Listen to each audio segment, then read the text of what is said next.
Assalamualaikum warahmatullahi wabarakatuh. Perkenalkan, nama saya Rina Ruzika dari kelas 6A. Pada kesempatan kali ini saya akan menjelaskan tentang resiko kredit. Namun sebelum saya menjelaskan tentang resiko kredit, saya akan menjelaskan manajemen resiko syariah itu sendiri. Manajemen resiko syariah. Secara umum, resiko yang dihadapi perbankan syariah merupakan resiko yang relatif sama dengan bank konvensional. Dalam hal ini, pola bagi hasil yang dilakukan oleh bank syariah menambah kemungkinan munculnya risiko-risiko lainnya. Manajemen risiko perbankan syariah mempunyai karakter yang berbeda dengan bank konvensional, terutama karena adanya jenis-jenis risiko yang khas melekat hanya pada bank-bank yang beroperasi secara syariah. Dengan kata lain, perbedaan mendasar antara bank Islam dan bank konvensional bukan terletak bagaimana cara mengukur, melainkan ada apa yang dinilainya. Perbedaan tersebut akan tampak terlihat pada dalam proses manajemen risiko operasional perbankan syariah yang meliputi identifikasi risiko, penilaian risiko, antisipasi risiko, dan monitoring risiko. Nah, sekarang saya akan menjelaskan tentang risiko kredit. Secara umum, risiko kredit didefinisikan sebagai potensi kegagalan nasabah kredit untuk menyelesaikan kewajibannya sesuai dengan persetujuan.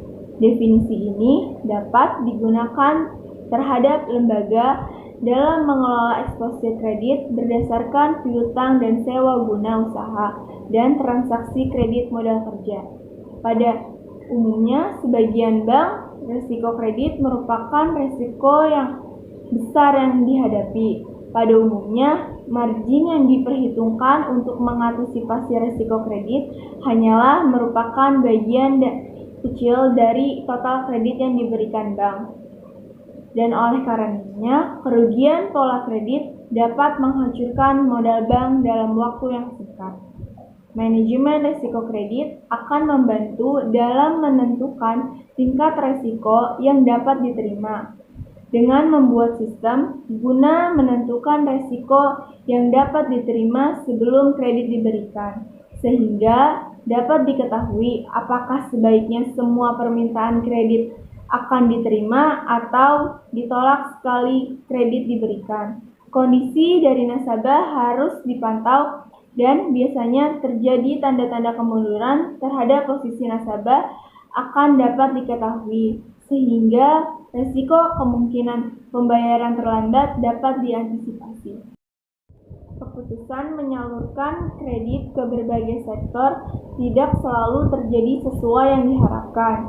Oleh karenanya, jenis risiko kredit terbagi menjadi dua, yaitu risiko jangka panjang dan risiko jangka pendek.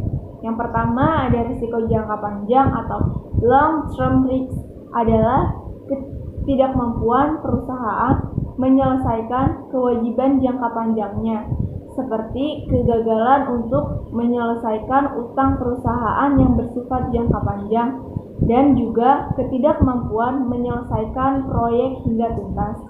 Yang kedua, risiko jangka pendek atau short term risk adalah risiko yang disebabkan karena ketidakmampuan perusahaan memenuhi dan menyelesaikan kewajibannya yang bersifat jangka pendek, terutama kewajiban likuiditasnya. Adapun penyebab kegagalan dalam risiko kredit atau risiko pembiayaan menurut Rianto.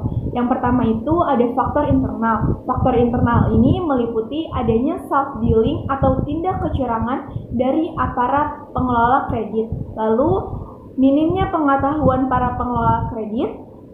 Lalu kurang baiknya manajemen sistem informasi yang dibangun pada bank yang bersangkutan. Lalu tidak adanya kebijakan yang baik pada bank yang bersangkutan. Lalu yang terakhir, lemahnya organisasi dan manajemen dari bank yang bersangkutan.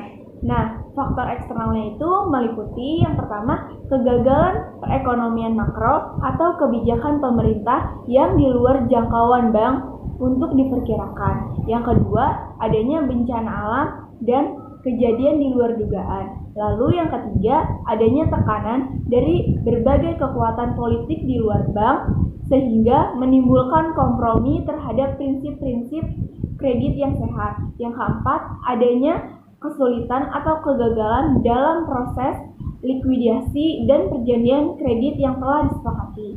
Yang terakhir, adanya persaingan cukup tajam antara perbankan dalam hal perkreditan. Nah, untuk meminimalisirkan kemungkinan terjadinya kerugian pembiayaan, maka diperlukan hal-hal sebagai berikut. Yang pertama, model peningkatan untuk pembiayaan perorangan.